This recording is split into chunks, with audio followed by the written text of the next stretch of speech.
Bonjour à tous. Merci d'être ici pour les rencontres vidéoludiques. Nouveau volume, cette fois-ci on a un sujet très intéressant. Il s'agit des jeux vidéo indépendants. Alors, aujourd'hui le thème précis c'est comment les indépendants font-ils face aux géants du jeu vidéo. Alors je sais, bon c'est un peu caché. Mais voilà, aujourd'hui vraiment on va parler du jeu vidéo indépendant, notamment le jeu vidéo indépendant français. Oui. Ouais. Et on va voir justement quelle place il a justement dans un secteur qui n'arrête pas de grandir ces dernières années. Donc avant de commencer vraiment, j'aimerais remercier l'école 42 qui nous accueille comme à chaque fois pour les rencontres vidéoludiques. J'aimerais dire également que voilà, les rencontres vidéoludiques, c'est une initiative qui a été lancée par Loisirs Numériques en collaboration avec emo5.com. Et nous sommes là en général 3-4 fois par an, avec à chaque fois un sujet différent et des invités de qualité. Ça, c'est très important de le dire. Alors, j'aimerais remercier également nos invités qui sont là aujourd'hui. Je vais les laisser se présenter chacun. Alors, je vous en prie. Ok, on commence par moi. Ouais. Alors moi, je m'appelle Baptiste Perron, je suis journaliste depuis quelques années dans la presse jeux vidéo. J'ai travaillé à Console Plus, à Joystick, et j'ai cofondé des éditions qui s'appellent Ulysse, qui au départ publiaient notamment des post-mortem de jeux vidéo et de jeux indépendants aussi. Et actuellement, je travaille chez Link Digital Spirit et je suis journaliste à The Game, pas Game le Mag, The Game. Et voilà.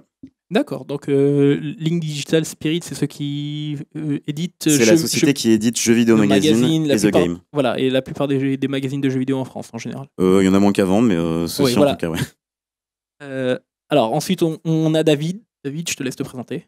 Ouais, donc écoute, moi je m'appelle David Rabineau, ça fait moins de temps que je travaille dans le jeu vidéo. J'ai bossé dans surtout des boîtes indépendantes en France et à l'étranger, et notamment Colossal Order où je travaille sur City Skylines, Narcute qu'on a fait à 5 en France, un peu dans un garage. Et aujourd'hui, je bosse dans une boîte qui s'appelle Nola Road, qui est un studio en train de se monter sur Paris. D'accord. Et en dernier, nous avons Oscar, ou le final boss, comme il le dit lui-même, ce qui est très bien trouvé d'ailleurs. Ouais, Alors. c'est un peu une blague, mais oui, il faut bien qu'il y en ait un qui décide dans un studio, c'est moi, de manière ultime. Et en général, en fait, comme les gens font très bien leur boulot, je décide de pas grand-chose. Mais voilà, donc je dirige Dontnod, que j'ai créé il y a 9 ans maintenant. Donc pour ceux qui connaissent pas Dontnod, c'est le studio qui est derrière Life is Strange, qui va bientôt sortir Vampire. Avant de créer Dontnod, mais ça fait quand même déjà 9 ans, donc ça commence à faire. J'ai travaillé chez Ubisoft et encore avant chez Electronic Arts. Et en fait, tout au début, j'ai commencé ma carrière dans le jeu vidéo en 2000 pour une société qui s'appelle Criterion, qui a fait un jeu qui s'appelle Burnout. Donc j'ai commencé à Londres, je suis revenu en France. C'est bien de revenir. Et encore avant ça, je suis un peu comme vous, si j'ai bien compris. J'ai fait de la programmation.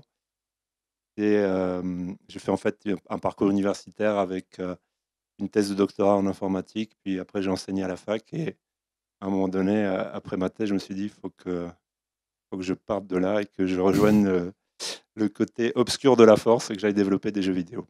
Voilà pour mon parcours. Sacré parcours. Je vois des personnes qui ont déjà des étoiles dans les yeux quand ils entendent votre parcours. Ça laisse rêveur, effectivement. Donc merci à vous trois d'être ici. Alors la trame justement de ces rencontres vidéoludiques, elles vont être très simples. Elles vont être axées autour de trois grandes phases. Donc la première, ce sera le fonctionnement des studios indépendants. En deuxième partie, on parlera de la visibilité justement quand on est indépendant. Et Dieu sait qu'aujourd'hui, c'est réellement assez compliqué pour les studios indépendants d'être visibles sur une scène qui est très concurrentielle. Et enfin, comme je l'ai dit tout à l'heure, on sera un peu chauvin. Et on va parler justement des indépendants français, des jeux vidéo indépendants français face au reste du monde. Qu'est-ce qu'on a apporté en plus et justement où on en est dans ce secteur qui n'arrête pas d'évoluer constamment et qui aujourd'hui a mis le jeu vidéo indépendant sur le devant de la scène comme un nouvel Eldorado. Alors, on va commencer par la première chose, parce que beaucoup de personnes parlent de jeux vidéo indépendants, mais on ne sait pas vraiment ce que c'est le jeu vidéo indépendant.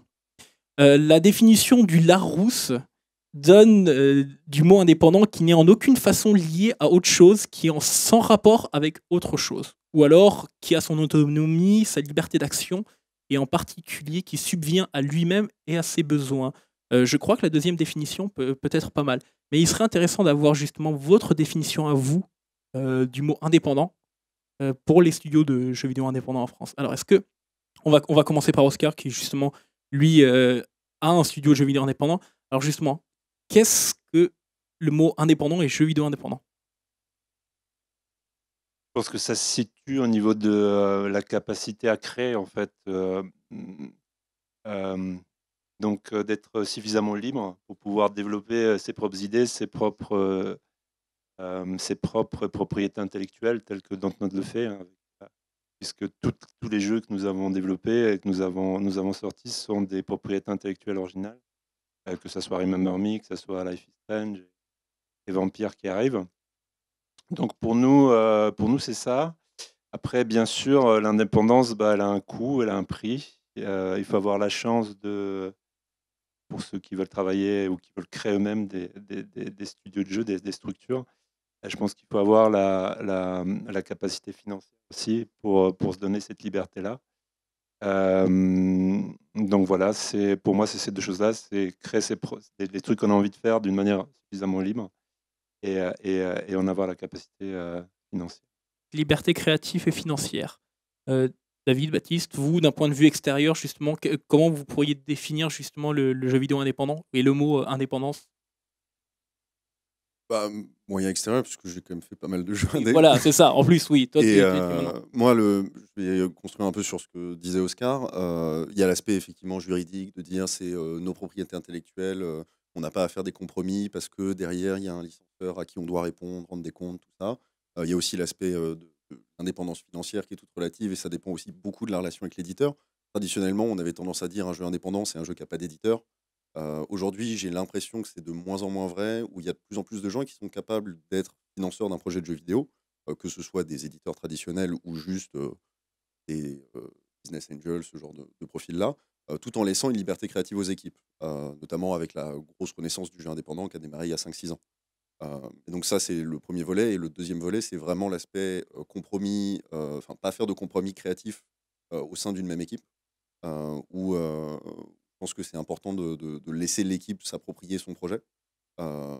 Et c'est quelque chose qui, à mon avis, est vachement retrouvé dans le jeu indépendant par rapport aux jeux un peu AAA, où les gens sont beaucoup plus détachés de leur projet, j'ai l'impression, que dans une équipe qui est à échelle plus humaine. Moi, je pense que le concept de jeu indépendant, ça rebondit un peu sur ce que tu viens de dire, c'est lié à un état d'esprit, en fait. Il y avait Christian Cantamessa, qui est donc co-scénariste de Red Dead Redemption, notamment. Il a travaillé sur les Manhunt, donc il a taffé assez longtemps chez Rockstar.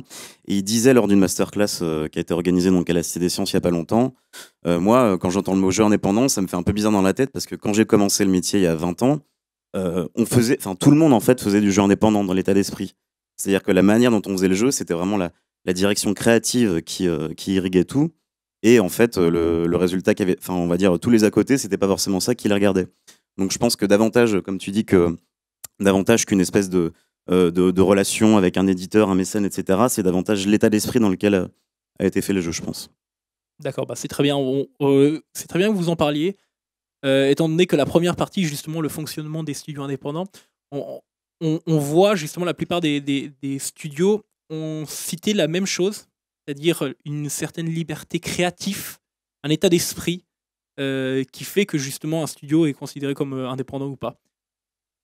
Je pense aussi qu'on a oublié d'aborder quelque chose, c'est que peut-être aujourd'hui, les développeurs indépendants, c'est un peu boucler la boucle sur ces équipes de jeux vidéo qu'il y avait dans les années 80, avec des équipes ultra réduites. Donc, du coup, tu parlais de liberté créative.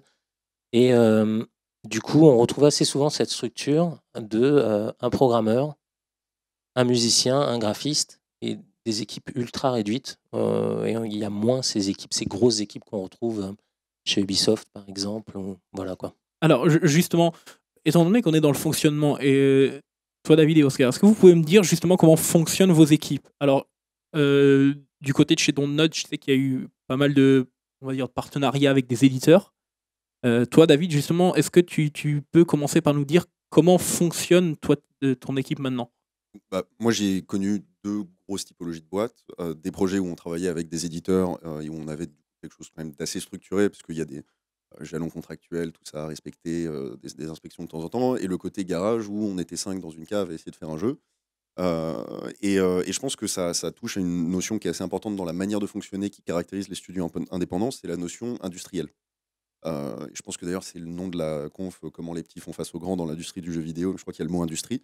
Et je pense que une des choses qui caractérise vraiment la manière de fonctionner d'un studio indépendant, c'est de ne pas avoir une approche industrielle où on est dans une logique de production de masse, entre guillemets, où on essaye de faire plus vite, pas nécessairement mieux. Maintenant, évidemment, hein, tous les studios essayent de faire les jeux le plus rapidement possible parce qu'une prod de jeu, c'est long, c'est pénible, ça coûte cher. Mais cette notion industrielle, à mon avis, et versus quelque part un peu artisanale, va caractériser pas mal l'approche que j'ai pu voir dans les studios indépendants où j'ai pu bosser. Et toi, de ton côté, Oscar, Après, peut-être qu'il faudrait différencier les studios indépendants et les jeux indépendants. Il y a peut-être un côté, il y a un côté éditorial en fait qu'on peut peut-être, voilà, qui peut peut-être différencier certaines productions.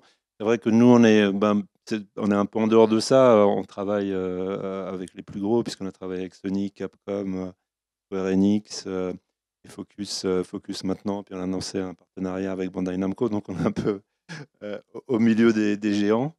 Et c'est vrai que le studio compte maintenant à peu près 120 personnes, en plus sur deux studios maintenant qui travaillent. Donc c'est vrai que pour nous, c'est un peu, on a un gros indépendant, quoi. Et dans les jeux qu'on fait, ça pourrait se rapprocher de certains gros jeux, de certains gros éditeurs. Maintenant, l'idée, et en particulier sur Life is Strange, c'est toujours d'avoir quelque chose de différent, apporter quelque chose de différent, pas tout faire à 100% parce que c'est pas possible. En fait, on n'a pas non plus les budgets, je sais pas combien coûte un quadruple A, comme on dit. Enfin, je sais, mais je crois qu'il n'y a pas de chiffre officiel qu'on peut annoncer. Mais voilà, on n'a pas ces budgets-là, nous, chez Dontnod. Donc, il faut qu'on fasse des jeux de qualité, des jeux qui apportent quelque chose de nouveau. Qui font que la créativité des équipes, voilà, elle est poussée à son maximum, et c'est ce qu'on a réussi à faire, je pense, avec Life is Strange. Parce que c'est vrai qu'au début, quand on le pitchait à des éditeurs, on nous regardait avec des yeux comme ça. C'était juste, je ne sais pas si vous avez joué à Life is Strange ici, mais c'est quand même un jeu assez différent avec déjà, oh là là, incroyable, il y a un personnage féminin. Oh là là, il y a 2 personnages féminins, c'est pas possible. Il y a des histoires voilà, de harcèlement par les réseaux sociaux, il y a le thème du suicide chez les adolescents, il y a le thème, touche à beaucoup de thèmes différents, des thèmes de la drogue, les armes, la violence, etc., mais toujours d'un point de vue, j'espère, intelligent et presque éducatif, je dirais, et en tout cas très émouvant aussi. Donc tout ça, c'est des choses que je pense un gros éditeur, un mastodonte du jeu vidéo a du mal à mettre en place parce qu'ils ont des process, ils ont une façon de fonctionner. Ça. Et voilà. Et donc ils cherchent en fait, et c'est pour ça que nous on les adore, et on adore travailler avec eux. Et je pense que c'est ça, ils cherchent une espèce de différence qu'ils ne peuvent pas eux développer en interne dans leur studio interne. Et c'est là-dessus qu'on essaye de nous concentrer pour apporter cette petite différence. Et c'est en ça qu'on se considère comme indépendant. Parce que voilà, on va apporter quelque chose de nouveau, de différent, voilà, dans cette industrie de géants qu'est le jeu vidéo.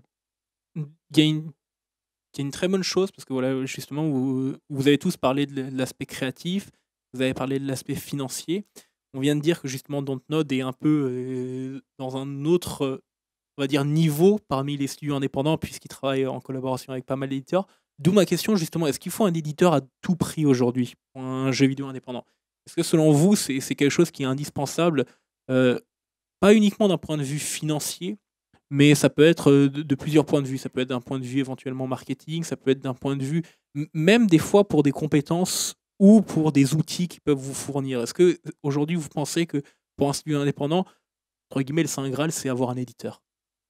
Moi, je crois qu'il y a autant d'histoires de jeux vidéo. Enfin, il y a autant d'histoires qu'il y a de jeux indépendants qui ont été créés, qui vont être créés. Il y a un exemple que j'aime bien reprendre assez souvent, c'est celui de Outzer, qui a été donc réalisé par Miklo Studio, que certains d'entre vous connaissent peut-être ici. Et c'est un jeu, comme le créateur aime à le répéter, et il avait raconté l'histoire de son jeu en fait dans Ulysse, qui est une espèce de fable moderne incroyable où les mecs commencent avec vraiment zéro thune, et ils arrivent à sortir un jeu qui se vend à 500 000 exemplaires au dernier recensement, donc c'est quand même pas mal, sachant qu'ils sont 2 à faire le jeu. Donc c'est un peu la bataille des Thermopyles, hein. Il y a les gros jeux qui sont devant eux, et eux ils sont là, et contre vents et marées, en ayant vraiment que dalle pour faire le jeu, ils arrivent à le sortir. Et d'un autre côté, il y a des gens qui ont exactement la même histoire, mais qui derrière n'arrivent pas à vendre leur jeu. Donc c'est un peu, je pense que c'est difficile de décliner un profil type en fait de création de jeux indépendants en fait. Est-ce que vous pensez pas que c'est un peu comme pour le cinéma, dans lequel justement il y a cette magnifique histoire, presque un conte de fées de la personne qui a fait un film indépendant avec 2000 € et qu'ensuite ça a été un carton. Est-ce que vous pensez pas justement que c'est ces histoires-là qui ressortent un petit peu pour essayer de calmer et de motiver les développeurs indépendants? Il y a pas mal d'exemples comme ça, genre là tout de suite je pense à Stardew Valley, qui est un exemple assez brillant d'un type qui était tout seul, qui a mis 4 ans à se créer une communauté sans avoir de blé et qui en un mois, je crois, a fait 20 millions d'euros avec son jeu. Et déjà, j'imagine que la transition a dû être un peu violente, mais j'ai aussi l'impression que ces histoires-là, on les entendait beaucoup il y a encore 3-4 ans, des Super Meat Boy, des Fez, je sais pas moi, Red. On a plusieurs exemples ici, voilà. FTL, Fez, Super Meat Boy, voilà, Limbo, euh, Bread. Voilà, et ces jeux-là, ils étaient assez, je vais pas dire courants, parce qu'il y a beaucoup, enfin, ils marchent quand même sur les cadavres de pas mal de jeux, mais on en a de moins en moins. Et je pense que la raison pour laquelle on en a de moins en moins, c'est que l'enjeu est de moins en moins de faire un jeu qui est justement original, comme disait Oscar, qui va se positionner sur des choses où les autres jeux n'en parlent pas nécessairement, mais aussi sur la communication. Et c'est quelque chose que traditionnellement, les dev indés ne savent pas faire. Parce que quand tu regardes aujourd'hui la typologie d'un studio indé où il y a 3, 4, voire 2 personnes, c'est très très rare d'avoir quelqu'un qui dit moi je vais m'occuper de la communication et qui le fait vraiment. Il y en a beaucoup qui le disent, mais généralement il est un peu pris par ah mais attends en fait je vais filer un coup de main là-dessus. Et c'est une grosse faiblesse des indés aujourd'hui que les éditeurs peuvent à mon avis aider à combler, sans parler de l'aspect financier qui compte quand même beaucoup en termes de confort. Mais ça, c'est ce que Fibre Tigre avait dit. Il avait dit cette phrase que je trouve assez belle, c'est il faut manquer de beaucoup d'amour pour l'œuvre qu'on est en train de faire pour ne pas vouloir qu'elle soit vue, lue ou entendue par tout le monde.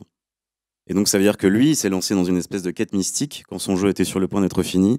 Il s'est dit, ok, il y a combien de youtubeurs dans le monde? Il y en a combien en Russie, en Chine, aux États-Unis? C'est pas grave. Je vais recenser tous ceux qui font plus de 50 000, ceux qui ont plus de 50 000 abonnés, et je vais tous les contacter un par un pour leur proposer une clé de mon jeu, une clé bêta. Et s'il y en a ne serait-ce que 10% d'entre eux qui finalement font une vidéo sur le jeu un peu à la PewDiePie, et finalement derrière il y a des mecs qui jouent, j'aurais gagné en fait. Et il a fait ça pendant des mois, des jours, des nuits. Moi je trouve ça complètement dingue, évidemment, mais c'est pour montrer que parfois, comme tu dis, pour compenser parfois ce manque qu'il y a dans les studios indépendants, avec une espèce de force de caractère et une espèce de quête mystique de ouf, on peut arriver à contrecarrer, pas forcément à égaler évidemment les grosses productions, mais voilà, compenser le fait qu'on ait une structure toute petite et qu'on n'a pas les compétences officielles pour y arriver.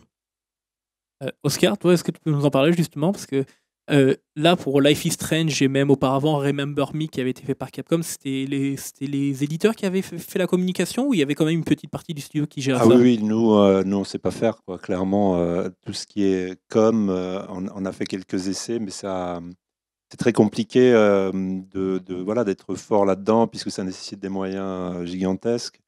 Même en termes de distribution digitale, aujourd'hui, quand on voit, alors j'ai plus les chiffres en tête, mais c'est plusieurs dizaines de jeux qui sortent par jour sur Steam, probablement sur PlayStation et Xbox Live un peu moins. Mais voilà, je ne parle pas d'App Store ou de Google Play. Donc, pour être visible, pour sortir du lot, en fait, c'est des investissements qui sont extrêmement importants, et c'est aussi un savoir-faire. Mais il y a un truc dont on ne parle pas avec les éditeurs, donc il y a l'aspect effectivement com et distribution que nous, on laisse, et ils le font très bien. Ils savent très bien le faire, et Square Enix a fait un boulot fabuleux sur Life is Strange, sur la com, vraiment, gestion de la communauté, etc. Ça a été vraiment très bien géré. Mais il y a aussi un point important, c'est souvent, quand on fait une prod, on a besoin d'un contrepoids. En fait, on a besoin d'une analyse, on a besoin d'un. On a tellement la tête dans le guidon, les gens sont tellement pris par leur truc, tellement habités par leur truc que parfois ils ne voient pas les défauts, ils ne voient pas les erreurs. Voilà, donc l'éditeur peut apporter ça, en tout cas sur nos jeux, nos types de jeux. Et finalement, on peut râler contre les éditeurs, mais quelque part, c'est un retour qui est assez utile pour nous, en tout cas, pour améliorer, progresser dans la façon dont on construit nos jeux. D'accord. Peter, justement, juste un petit aparté. Peter est spécialisé justement dans le jeu vidéo indépendant. Il travaille et il met justement en avant, à travers sa société, des fois des studios indépendants lors des conventions. Est-ce que tu as des exemples, par exemple, de studios indépendants qui ont réussi les coms sans avoir besoin vraiment d'éditeurs? Alors moi, j'en ai pas encore rencontré, mais on parle d'une chose importante, c'est que je pense que comparer la communication d'un jeu vidéo indépendant avec un AAA, c'est se tromper. Aujourd'hui, c'est une vraie réflexion qu'on a avec des développeurs d'ailleurs qui sont venus ce soir. Je pense qu'il ne faut pas communiquer sur un jeu vidéo indépendant comme on communique avec un AAA. Envoyer des communiqués de presse, ça s'avère quasi inutile. Je pense que tu peux confirmer, vous en recevez entre 500 et 1000 par semaine. Plus qu'il y a de Steam, je pense, qui sortent par an. Ouais. Et du coup, la question qui se pose, c'est de revenir au contact avec le joueur. Autant les gros éditeurs peuvent se permettre d'être un peu en mode stratosphérique et puis de bombarder un peu tout le monde. Et je pense que le développeur indépendant, il faut qu'il regarde un peu, qu'il prenne beaucoup moins d'altitude et qu'il regarde au niveau des joueurs et qu'il rencontre un maximum de joueurs et de construire la communauté, parce que c'est ça qui est important aujourd'hui pour un développeur indépendant. La hype, entre guillemets, elle se fait sur les salons, elle se fait en rencontrant les joueurs, en rencontrant ce que tu disais, là, pas ces gros youtubeurs, mais ces petits youtubeurs qui font un vrai travail de fond, des passionnés aussi, hein, je pense à Thomas qui travaille chez indiemag.fr, enfin tous ces sites un peu indépendants qui parlent que de jeux vidéo indépendants et qui font un vrai travail de fond avec les développeurs, qui travaillent vraiment sur des vrais liens très solides avec la communauté et les développeurs indépendants, en oubliant un peu les gros médias et voilà quoi. Alors, justement, je vais basculer sur une autre question qui est en lien justement avec ceci. Vous m'avez dit que les éditeurs peuvent apporter un soutien à la fois de communication et même des fois logistique en termes de compétences. Et la question que je me posais, c'est justement parce que récemment, Sega a racheté Amplitude. C'est un studio, si je ne me trompe pas, c'est un studio français. Et la question est justement, est-ce que vous pensez que c'est une bonne idée de se faire racheter par un éditeur? Est-ce que vous croyez que c'est vraiment le stade ultime pour un studio indépendant de se faire racheter par un éditeur, ou au contraire que c'est quelque chose qui peut être mal perçu, au contraire qui peut apporter préjudice à la créativité d'un studio?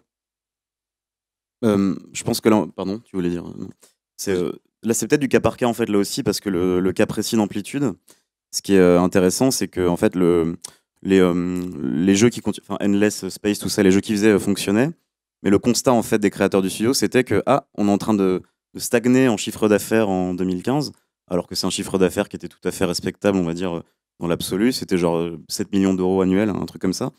Et ils se sont dit, ok, comme là on est en train de stagner c'est peut-être reculer. Et du coup, on va essayer de faire un step ahead comme ça. Et en fait, je crois que le nombre de personnes qui se sont bousculées au portillon pour les éditer, c'était incroyable. C'était une 50aine de structures. Il y avait des fonds, il y avait pas seulement des éditeurs, il y avait aussi des fonds d'investissement en fait.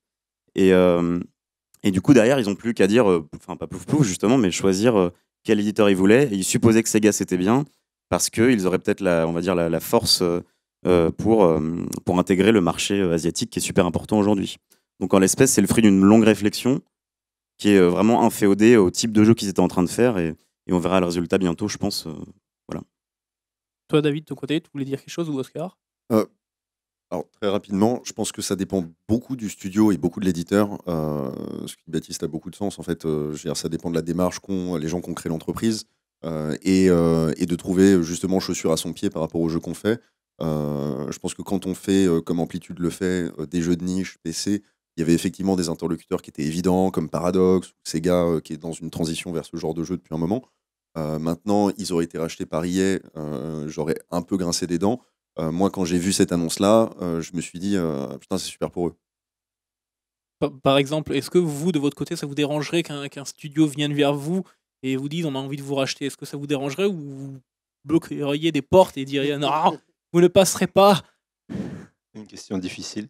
Non, mais je sais que pour Amplitude, oui, c'était un vrai match sur la stratégie de développement que je connais bien en plus, hein, parce que c'est aussi un d'Ubisoft, on a bossé ensemble, Romain et Mathieu. Mais que ça soit côté Sega, quand on en parle avec eux, ou que ça soit côté Amplitude, je pense que c'est une vraie rencontre. Et bien sûr, financièrement, ils doivent être très contents, hein, les deux fondateurs. Ah bah, Mais je pense que ça ne peut marcher que si, effectivement, l'éditeur, la stratégie qu'il est en train de développer, Amplitude va apporter à Sega ce qui lui manque quelque part ou quelque chose qui est complémentaire avec ses autres titres, etc. D'ailleurs, je pense que ça ne peut se faire que dans ce cas-là. Personne ne va débourser, je ne sais pas quel était le montant, hein, j'en sais rien, mais des sommes importantes pour un studio si ça ne va pas dans la stratégie de l'éditeur et si ça ne l'emmène pas quelque part. Après, au niveau du studio, est-ce que c'est... je pense que ça apporte un certain confort. On n'est plus obligé de courir après les validations de Milestone, etc. On se retrouve dans une relation plus simple avec les éditeurs. Mais bon, je pense que ça dépend vraiment du studio, du partenaire. Et moi, pour nous, c'est très difficile de répondre. Ça peut être un oui, ça peut être un non. Ça dépend vraiment du type de relation qu'on peut avoir avec l'éditeur et de ce que recherche un éditeur alors, pour le studio avec qui il travaille. juste une petite question en aparté, est-ce qu'ils vous laissent une totale liberté en général quand vous travaillez avec les éditeurs ou il y a quand même quelques règles à respecter? Alors, quand on travaille avec un éditeur, en fait, si l'éditeur travaille avec vous, c'est qu'il a ce besoin-là. C'est pas du travail, on va dire, il va pas nous déléguer quelque chose que lui peut faire en interne. En tout cas, c'est comme ça que nous on travaille. Peut-être qu'il y a d'autres studios qui travaillent. Mais c'est que nous, comme on part sur une nouvelle propriété intellectuelle, on leur apporte quelque chose de nouveau, quelque chose que normalement ils ne savent pas faire ou ils n'ont pas envie de faire. Voilà. Donc, ils nous laissent une liberté créative très importante, mais ils challenge. C'est-à-dire que quand on livre quelque chose, ils nous disent mais pourquoi ça, pourquoi pas ça, pourquoi voilà, pourquoi vous voulez travailler dans ce sens-là, pourquoi vous développez tel type d'histoire, pourquoi tel type de gameplay, etc. Et donc c'est challengé. Et aussi il y a tout un process chez les éditeurs qui est assez solide et bien installé avec des playtests, des focus tests, pour vraiment être sûr que peut apporter quelque chose de nouveau, et en tout cas suscite un certain attrait auprès des joueurs. Parce qu'on peut effectivement parfois partir dans une direction qui est pas la bonne, et donc ce retour est extrêmement important. Mais ça ne va jamais être ok, faites ci, faites ça. Non, c'est plus ok, vous faites ça, pourquoi vous le faites? Comment on peut peut-être l'améliorer? Vers où on peut l'emmener? Alors, il y a une question au fond de la salle.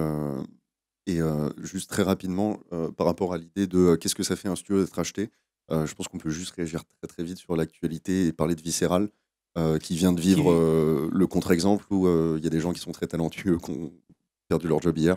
Alors, parce pour les gens qui ne savent pas, voilà, Visceral Games, donc les créateurs de Dead Space, EA a lancé un communiqué de presse hier pour annoncer que justement le studio fermait. Et donc le projet qu'ils avaient actuellement, qui était un projet de jeu Star Wars, un jeu d'aventure Star Wars, a été relégué à EA Vancouver. Donc le studio ferme alors qu'il a créé quand même pas mal de bons titres et qu'il avait plutôt réussi justement jusqu'à maintenant, entre guillemets, sa carrière. Donc ouais, c'est un contre-exemple parfait. Ouais. Donc voilà, c'était juste pour donner le contre-pied. Après, on a tendance à beaucoup s'émouvoir en général quand des studios comme ça ferment d'un coup. Je pense aussi à Maxis il y a quelques années, où c'était un peu dur à voir. Maintenant, il faut garder en tête aussi que les gens dans les studios, ils viennent, ils partent. C'est pas l'équipe de Dead Space qui a perdu son boulot hier. C'était il y a des années et maintenant, ils sont sûrement un peu partout dans le monde. Mais voilà, c'est un exemple de quand on se fait racheter par la mauvaise personne. Ou alors peut-être qu'ils ont mal travaillé, on ne sait pas, mais ça dépasse encore ce cadre-là parce que derrière il y a Disney et là on est sûr que bon voilà c'est. Alors ne commençons pas à faire. C'est encore au-delà du seuil de l'éditeur en fait. Ne commençons pas à faire une vendetta parce que. Non, pas du tout, hein. C'est pas ça, si mais on commence à c'est très compliqué. Il y a plein de parties. Alors Peter, il y a quelqu'un dans le public justement qui a envie de poser une question. On y va. Je te laisse lui passer le micro. Merci. En fait, je voudrais revenir en arrière sur Dontnod avec sa relation avec les éditeurs. D'accord. Je voulais savoir en fait à quelle fréquence l'éditeur valide en fait votre travail. Est-ce qu'ils ont toujours quelqu'un qui vient de chez eux, qui est chez vous, pour contrôler ce que vous faites, j'en sais rien, tous les jours, ou est-ce qu'en fait tout, par exemple les 2 mois, vous devez présenter votre prototype actuel et le faire valider. Et du coup, est-ce qu'ils ont un veto? Est-ce qu'ils peuvent vous dire faut revenir en arrière? C'est pas possible. Alors, comment ça se passe? En général, c'est chez nous, en tout cas, on a des méthodes de production qui sont assez bien installées. C'est des méthodes qui sont où en fait on livre à l'éditeur une itération de notre travail toutes les 6 semaines, parce qu'on a une méthodologie avec des sprints de 2 semaines, avec des. Enfin bon, je ne peux pas rentrer dans les détails, ça va être pénible, ça va être très long. Mais donc toutes les 6 semaines, on leur fournit quelque chose que l'éditeur en fait évalue et évidemment dans le contrat qu'on a avec les éditeurs un certain nombre de critères, donc il faut répondre à ces critères-là et effectivement si on ne répond pas à ces critères-là, ce qui ne nous arrive pas à nous, mais ce qui pourrait arriver si on ne répond pas à ces critères-là, in fine la milestone pourrait être non validée, donc pas payée, donc à refaire. Donc voilà un petit peu le process, c'est toutes les 6 semaines. Et après, il y a souvent un producteur qui est alloué au titre, chez les gros éditeurs en tout cas, et qui est présent chez nous, suivant en fait nos besoins. Donc parce que voilà, on a un travail sur les playtests, sur les focus tests, sur les avancées de certaines features, et on a besoin qu'il soit là pour faire le lien en fait en quelque sorte avec ce type de structure. C'est aussi le fait d'avoir un producteur de l'éditeur dans un studio indépendant. C'est vachement bien parce que c'est lui notre meilleur défenseur, c'est lui notre meilleur ambassadeur en quelque sorte chez l'éditeur. Et donc nous on est très preneurs de la présence des producteurs de nos différents partenaires pour justement l'évangéliser et que lui derrière puisse évangéliser le marketing, évangéliser la distribution, la partie business qui se retrouve côté éditeur.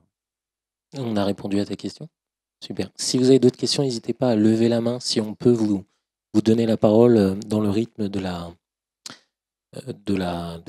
session. N'hésitez pas, quoi. Voilà. Alors, on va passer justement, là on a parlé des éditeurs, on a parlé de la communication et ça tombe bien parce que justement, on a vu que ces dernières années, il y a de plus en plus de jeux indépendants et que ça devient une concurrence très rude et il faut quand même se démarquer, se différencier pour les personnes qui n'ont pas la chance d'avoir des éditeurs justement pour prendre le relais et mettre en avant leurs jeux vidéo. Il y a d'autres méthodes qui sont mises en place et c'est justement la deuxième partie de notre débat. Qui est la visibilité quand on est indépendant. Et alors justement, je vais avoir un petit jeu à vous faire, également ici aux personnes qui sont dans le public. Je vais vous montrer 4 images. Il s'agit de 4 jeux différents. Et il va s'agir de me dire de quelle manière ces jeux, justement, ont réussi à se mettre en avant. Alors, il faut savoir que voilà, la plupart de ces jeux, à part un qui a été repris par Microsoft pendant l'E3 il y a 2 ans, avant avait déjà quand même fait pas mal de publicité. Mais voilà, le but, c'est vraiment de me dire comment ces 4 jeux ont réussi à se démarquer de la masse alors qu'ils n'avaient pas des budgets faramineux en communication ou alors des éditeurs qui étaient là pour les soutenir. Alors, tu peux peut-être rappeler les titres. Bon, les 2 premiers, on les voit. Voilà, mais... le premier, il s'agit de Cuphead. C'est un jeu qui est sorti récemment et que certains d'entre vous ont peut-être essayé de jouer. Et ils ont dû s'arracher les cheveux en essayant les 3 premiers niveaux. Le deuxième également, il y a eu pas mal de personnes qui ont dû s'arracher les cheveux dessus, c'est Hotline Miami, qui est sorti il y a quelques années. Le troisième, alors j'ai pas besoin de faire un long discours, beaucoup de personnes le connaissent, il s'agit de Rocket League. Et le dernier, c'est un jeu que pas beaucoup de personnes connaissent certainement. Si l'une des personnes ici arrive à me dire quel est le nom de ce jeu, franchement, il y en a un qui arrive à me le dire. Alors, tu peux me dire ce serait lequel ? Exactement, voilà, c'est Hatred, un jeu qui est sorti il y a quelques années et qui a fait vraiment parler de lui pour voilà, Voilà, il est sorti il y a 2 ans. Donc, alors, on va commencer par les personnalités. Est-ce que vous pouvez me dire justement à peu près, ou même les personnes dans le public, il y en a quelqu'un qui sait. On va commencer par Cuphead. Cuphead, c'est facile. Normalement, vous pouvez me dire comment il a réussi à se démarquer. Avec un éditeur qui s'appelle Microsoft. Ça suffit pas, parfois il y a des contre-exemples. Il me semble que c'est une vidéo où le créateur n'arrive pas à jouer à son propre jeu ou quelque chose comme ça. Ah, c'est un peu plus tardivement, ça c'est plus récent. C'est un journaliste. Alors voilà, justement, on en reparlera j'avais peut-être. précisé au départ que Cuphead est un peu l'exception à la règle parce qu'il a été repris par Microsoft, mais avant même que Microsoft le reprenne en main, il s'était déjà fait connaître à travers quelque chose de tout simple et vous le voyez sur l'image. Vraiment, vous arrivez à voir qu'est-ce qui a fait que les gens sont... Exactement. Voilà. Ah ouais, le style. C'est le style graphique, en fait. Avant même que Microsoft reprenne Cuphead, c'est son style typé cartoon années 30 qui a fait que le jeu a réussi à se démarquer de la masse. Et on a un premier exemple justement de visibilité. Comment un jeu arrive à ressortir de la masse, c'est tout simple. Des fois, c'est la direction artistique qui va faire que... Et Oscar le sait très bien parce que, par exemple, pour Life is Strange, il a fallu... Vous n'aviez pas un moteur ultra performant. Il a fallu jouer justement sur la direction artistique pour faire ressortir le jeu. Alors les gens d'Epic, ils vont pas être contents que tu dises ça. Oui, vous avez utilisé l'Unreal. Bon. Mais c'est sûr que vous n'aviez pas les moyens pour pouvoir faire un jeu qui soit... Oui, c'est ce que je disais au début. Ce qu'il fallait, c'est se démarquer peut-être en insistant sur un élément du jeu. Effectivement, la direction artistique, la musique, le côté un peu... les créateurs l'appellent, enfin le directeur artistique l'appelle le Instagram folk, le grain, voilà, le rendu graphique de Life is Strange. Oui, c'est vrai que c'est peut-être très différent de ce qui se faisait par ailleurs. Et voilà, justement, le deuxième, vous pourrez me donner pareil la raison pour laquelle justement il est ressorti du lot. Là, c'est pareil. Là, vraiment, normalement, les gens le voient, c'est le fait... Sur Hotline Miami. Voilà, sur Hotline Miami, c'est le fait que c'est l'un des jeux qui a remis à la mode justement la 2D en pixel art. Et ça a été l'un des premiers jeux qui est remis à partir de ce moment-là. Vous avez vu pondre mes masses de jeux qui ont repris ce style-là. Et justement, Hotline Miami était l'un des premiers qui l'avait mis en place et c'est ça qui lui a permis de se démarquer. Alors, le troisième et le quatrième, par contre, c'est pour des raisons différentes, justement. Est-ce que vous pouvez me dire laquelle? Pour Rocket League, par exemple. Est-ce qu'il y a une personne du public qui peut me dire qu'est-ce qui a fait que Rocket League a aussi bien marché, selon vous? Alors, la communauté est venue après, mais au départ, c'était une première chose. Alors, voilà, exactement. C'est un gameplay différent, c'est un gameplay atypique. Alors, il faut savoir que c'est presque un gameplay émergent, en fait, qui a été repris pour faire un jeu complet. Exactement. Donc, il y a deux choses de très intéressantes qui ont été dites dans le public. Il y a la communauté qui est venue après et gameplay. Le gameplay est arrivé en premier parce qu'il faut savoir que Rocket League, il existait déjà sur PS3 sous un autre nom, bien plus long. Et il n'avait pas fonctionné, personne ne sait pourquoi. Et ensuite, après, ils ont raccourci le nom. Et effectivement, avec la première vidéo, les gens ont commencé à s'y intéresser et une communauté s'est créée effectivement à partir de ce moment-là. Parce qu'ils disaient que le gameplay était différent, que ça avait l'air addictif. Et à partir de ce moment-là, ça a fonctionné et c'est devenu justement le mastodon qu'on connaît aujourd'hui et qui a permis à Psyonix de pouvoir gagner énormément d'argent sans éditeur. C'est ça qui est aussi incroyable. C'est vraiment qu'ils aient réussi sans éditeur à pouvoir créer un jeu qui aujourd'hui est devenu quelque chose qui cartonne et il y a des tournois un peu partout dans le monde si je ne me trompe pas. Donc il y a même une ligue qui est là toute l'année. Donc voilà. Le dernier, alors est-ce que vous pouvez me donner justement le dernier? La raison pour laquelle justement il a réussi à se démarquer? La polémique. Voilà. Alors est-ce que tu peux nous rappeler la polémique? C'est un jeu où on fait un passage à l'acte meurtrier contre des innocents en jetant des grenades dans des supermarchés. Grosso modo. Voilà, c'est exactement ça. Alors, ce qu'avait fait Modern Warfare 2 en son temps, un peu avant. Il y avait eu une petite polémique, effectivement. Attention, voilà. Et il n'y avait pas d'enfants.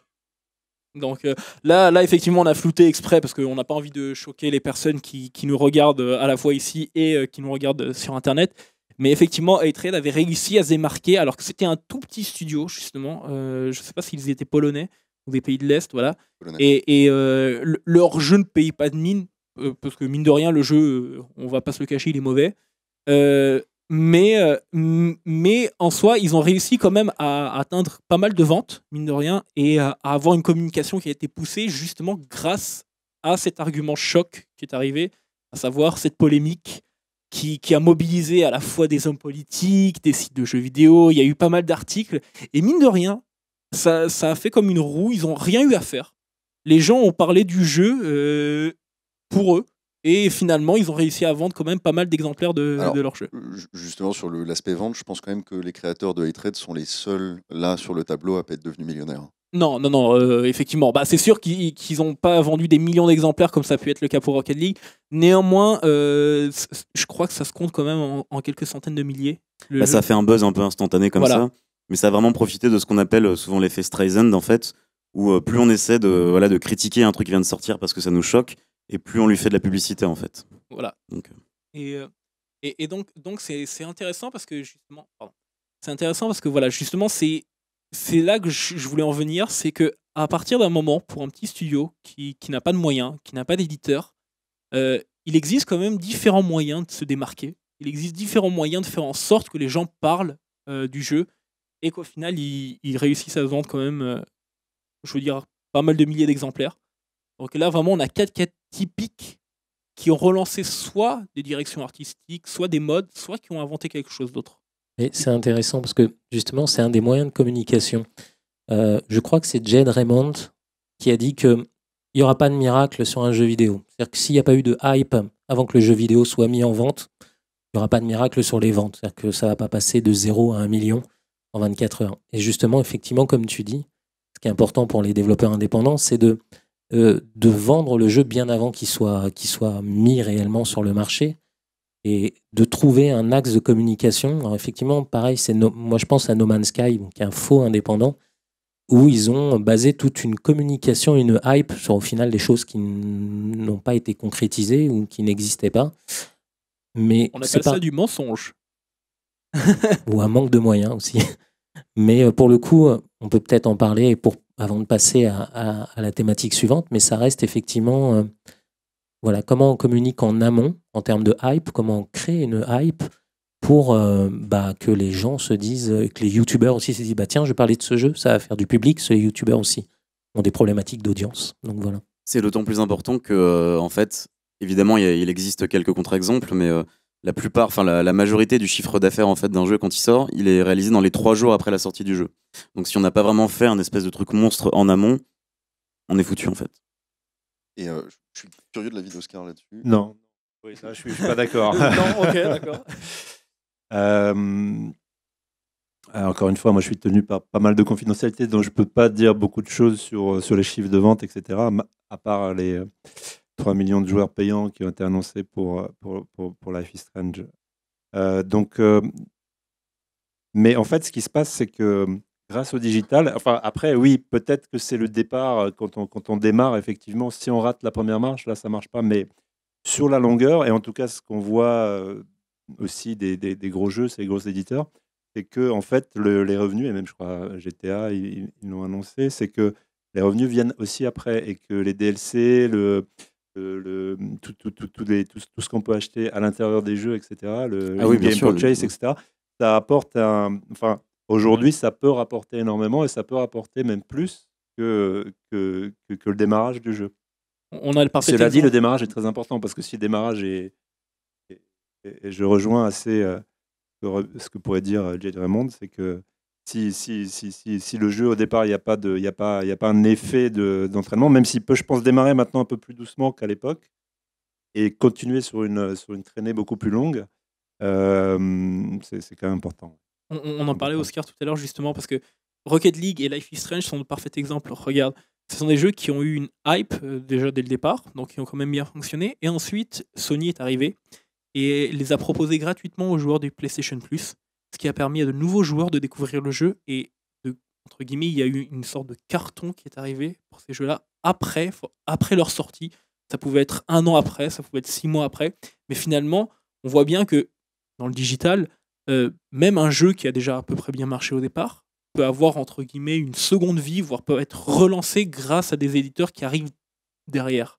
Alors, moi, c'est justement là où je suis qu'à moitié d'accord. En fait, sur le cas de Rocket League, après, si tu veux parler sur Life is Strange, j'imagine que tu auras des choses à dire sur le PS Plus, mais sur Rocket League, ce qui s'est passé, c'est qu'ils ont quand même sorti leur jeu une première fois, donc tu le disais tout à l'heure, sur PS3, ça a fait un four. Ensuite, ils l'ont sorti sur PC, ça a fait un four.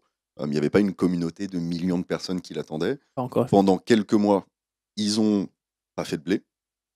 Après, je crois, 2 ou 3 mois, ils sont sortis sur PS4 en ayant super bien dealé leur affaire avec Sony et en sortant en PS Plus. Donc, d'un coup, une exposition de malade. Les gens réalisent que c'est un jeu brillant, gagne en popularité, se fait vendre sur Steam. Et c'est là où vraiment ça a décollé. C'est pas un jeu qui a fait des ventes parce que la hype s'est créée. C'est un jeu qui a fait des ventes parce que Sony a mis un gigantesque coup de projecteur dessus parce que c'était une pépite cachée. Mais c'est pas dans les 3 premiers jours que Rocket League a fait son Non, blé. bien sûr, ouais. Mais Et, c'est des c'est un arbres qui parfait cachent la contre-exemple. forêt quand même, hein, parce bien que sûr. quand tu prends, sur l'année 2016, il y a plus de 5000 jeux qui ont été publiés sur Steam, et la plupart des jeux, on les connaît pas, ils se sont pas bien vendus du tout, en fait. Donc, Oscar, toi, de ton côté, justement, pour Life is Strange, comment ça s'est passé déjà, justement? Est-ce que tu peux nous dire comment Sony vous a approché pour le proposer Ça, j'avoue que c'est des choses qui se font entre Square Enix et Sony, donc je ne sais pas comment ça s'est passé. Par contre, effectivement, nous, ce qu'on a remarqué pour un jeu épisodique, c'est que en fait, ça nous donnait beaucoup plus de présence sur les stores. Et c'est vrai qu'aujourd'hui, la clé, c'est d'être sur le tourniquet de Sony ou sur le tourniquet d'Xbox Live ou sur le tourniquet de Steam et d'être visible, en fait, de sortir du lot. Et quand on fait un jeu épisodique, bah, on a en fait 5 épisodes et 5 fois plus de chances d'être visible et 5 fois plus de chances de vendre, de vendre plus de jeux. Et ce qu'on nous disait à une époque, c'est que oui, le premier épisode, il va bien se vendre, puis le 2 va se vendre 2 fois moins et le 3 encore 4 fois moins que le premier, etc. Et en fait, ce qui se passe, c'est l'inverse, c'est que le deuxième épisode, en fait, quand il sort, bah, il va générer des ventes du premier, régénérer des ventes du premier, régénérer des ventes de la saison. Le troisième, pareil pour les 2 précédents, plus la saison. Donc, c'est finalement un modèle, le modèle épisodique, un modèle très adapté pour les plateformes digitales et justement pour créer des ventes sur le long terme. Donc, c'est un peu ça. Effectivement, nous, par contre, là où on a vu beaucoup de nouveaux joueurs qui sont arrivés à Life is Strange, c'est quand on a une première fois sorti la saison complète. Donc ça, effectivement, il y a beaucoup de joueurs qui attendent d'avoir l'expérience totale. Et aussi quand on a rendu gratuit le premier épisode, puisque là, c'est toutes les plateformes, hein, que ce soit Steam, Sony ou Microsoft. Avec le premier épisode gratuit, effectivement, on voit que le nombre de joueurs monte, fait un gros pic, et ça génère aussi des ventes, évidemment, sur le jeu et sur la saison. Alors, j'ai une petite question justement pour vous deux, pour David et Oscar. Est-ce que vous réfléchissez aujourd'hui vos jeux en fonction de la communication des fois, ou est-ce que vous trouvez pendant le développement un petit plus qui pourrait justement le mettre en valeur? On a parlé du format épisodique justement qui peut mettre en valeur un jeu, mais est-ce que par exemple aujourd'hui vous vous dites alors j'ai envie de faire ce jeu parce que voilà, je sais qu'il a quelque chose de différent et ça pourra le faire sortir du lot, ou alors c'est pendant le développement vous vous dites ah tiens, il y a ce petit truc qui fait que ça pourra fonctionner, ou on pourra le mettre en avant et on pourra se différencier des autres? Je pense que cette étincelle-là, c'est important de l'avoir au début, et c'est une chose qu'on apprend assez vite, parfois assez dépend quand on fait du jeu. C'est d'apprendre à pas faire un jeu pour soi-même, mais que si on a envie d'en vivre, il faut que des gens payent pour. Et donc, il faut quand même savoir penser à son public. Ça pose aussi des questions par rapport à comment on balance son jeu, à quel point il va être difficile. Moi, j'arrive à y jouer, mais est-ce que voilà, un joueur lambda y réussira? Donc, penser communication, public, accessibilité, pour moi, c'est assez primordial dans l'exercice qui consiste à faire des jeux vidéo comme un métier. Que toi, Oscar, tu as à dire par rapport à ça? Oui, pour nous, c'est en fait comment on travaille avec les éditeurs. Donc, on a une espèce d'étape de séduction de l'éditeur au départ, où on essaie effectivement de dégager les fameux USP, les Unique Selling Points, pour effectivement montrer à l'éditeur, le convaincre que le jeu qu'on va faire va plaire aux joueurs. Donc, pour nous, c'est vraiment très naturel dans le process de développement d'y penser dès le début, en fait. Il faut réaliser que derrière les jeux, généralement, il y a quand même une entreprise et que pour qu'une entreprise tourne bien, il faut quand même qu'il y ait quelqu'un qui pense, bon, bah, si on embauche quelqu'un, est-ce qu'on sera capable de le payer dans 6 mois, dans 9 mois et donc, quand c'est pas un éditeur, même quand on est à une échelle plus petite, c'est important d'avoir quelqu'un qui regarde un peu loin à l'horizon. Parce qu'on le disait tout à l'heure, l'éditeur, ça sert aussi à sortir de la tête de l'eau quand on est dans son jeu. On ne pense pas non plus forcément à ces questions-là. Et donc c'est un profil qui est important aussi dans une équipe, d'avoir quelqu'un qui dit bon, ce qu'on fait là, est-ce que ça vaut le coup? Ça rejoint aussi ce que disait Oscar par rapport à ce que les focus tests, de mettre le jeu face à des joueurs avant de l'avoir fini pour dire est-ce que ce qu'on fait c'est marrant? C'est quand même le cœur de notre métier. Donc tout ça, c'est des problématiques qui sont quand même assez importantes. On va parler justement d'un autre sujet qui vient en corrélation avec ça et qui est toujours lié autour de la communication sur un jeu. J'ai dit tout à l'heure que justement le monde du jeu indépendant n'arrête pas de grossir et qu'on a de plus en plus de jeux qui apparaissent, et notamment des jeux, on va pas qualifier d'hybrides, mais on va qualifier de jeux un peu masqués. Les jeux dits indépendants faits par des éditeurs. Alors justement, ces faux indés, comme on les appelle, est-ce que pour vous, est-ce qu'ils sont une concurrence déloyale, vous qui êtes justement développeur indépendant, ou c'est quelque chose qui est bénéfique parce que ça met en lumière quand même on va dire l'esprit jeu vidéo indépendant. Alors là, j'ai mis 2 exemples, donc Soldat Inconnu, Mémoire de la Grande Guerre, qui a été fait par une petite équipe de chez Ubisoft. Mais ça, pas mal de personnes finalement ont réussi à le savoir un peu avant la sortie du jeu. Par contre, le deuxième, Grow Home, lui, pareil, il a été fait par une petite équipe de chez Ubisoft. Et ça, finalement, les gens ne le savent. Beaucoup de personnes que j'ai consultées ne le savent toujours pas et pensaient que c'était vraiment un petit jeu indépendant. Est-ce que vous pensez que ces jeux qui sont faits par des petites équipes, on va dire dans le même esprit créatif que les développeurs indépendants, est une concurrence déloyale, ou au contraire, c'est quelque chose qui est bénéfique? Je pense qu'il y a 2 gros sujets dans ta question. Le premier, c'est la notion de concurrence déloyale. Et je ne pense pas en fait que développeurs indépendants, on soit en opposition ou en concurrence. Évidemment, il y a une concurrence commerciale, mais il y a une tendance qui est faite par le public qui est assez malsaine à mon avis, de mettre systématiquement en opposition le jeu indé, le AAA. De la même manière que récemment, il y a eu une polémique absolument stupide sur un moteur versus un autre. Qu'est-ce qu'un joueur en a à faire? Les vendettas de joueurs qui disent oulala, non, ce jeu est fait avec Unity, touche pas. Hearthstone, c'est fait avec Unity. Hein. Donc ça, c'est un premier sujet important. Ça a été le cas en plus avec Life is Strange, si je me trompe pas. Before the Storm, qui vient de sortir, a été fait avec le moteur Unity, alors que Life is Strange normal a été fait avec le moteur Unreal Engine. Et il y a une polémique qui s'est créée sur les forums. Les gens étaient en train de s'arracher. Ils étaient littéralement entrés en guerre en disant je vais pas jouer au jeu parce qu'il a été fait avec le moteur Unity. Et du coup, je retrouve pas la même patte que dans l'ancien jeu. J'ai le même problème quand j'achète une maison qui est faite avec des vis cruciformes, je pète un câble. C'est la même logique. Hein. Ça doit être terrible. Ouais, je crois pas que ce soit Unity ou Unreal qui change quelque chose. Enfin, qui en tout cas, sur la qualité finale qu'on peut produire, je pense qu'on peut faire des jeux magnifiques avec Unity et des jeux magnifiques avec Unreal. Je n'étais pas au courant de la polémique. Ah bah voilà. Donc voilà, je sais pas quoi en dire, mais non, je pense que la technologie, surtout la façon dont on l'utilise, qui va faire la différence, et pas les briques de base, quoi. Et donc, du coup, ça vous dérange pas effectivement qu'il y ait des petites équipes chez les éditeurs qui commencent à créer des jeux sur ce même esprit? Bah, tant mieux pour eux. J'imagine toi aussi, tu as bossé chez Ubi de toute façon, donc moi j'ai pas mal de copains qui travaillent chez Ubisoft, qui de temps en temps regrettent des projets à plus petite échelle, se disent c'est dur, je fais un rouage dans une grosse machine. Il y en a aussi qui adorent ça. Et je pense que si on peut, sans les forcer à quitter leur boîte, à changer de job, leur dire voilà un espace dans lequel vous pouvez vous exprimer, voilà un endroit où on vous dit on va pas faire un énième épisode de la même série, mais on va avoir une prise de risque créative, comme ce qu'on disait au début tout à l'heure, c'est super pour eux. Et je vais pas en vouloir à des gens parce que leur employeur c'est Ubisoft, plus que parce que leur employeur c'est Cyanix ou voilà. Mais vous ne pensez pas qu'à la fin, justement, il risque d'y avoir un moment donné où les éditeurs vont dire on va créer des petites équipes. Chacune de ces petites équipes va créer un jeu indé et on n'aura plus besoin d'aller voir justement les studios indépendants pour prendre leur projet, étant donné que nous-mêmes, on peut le faire chez nous. Plus.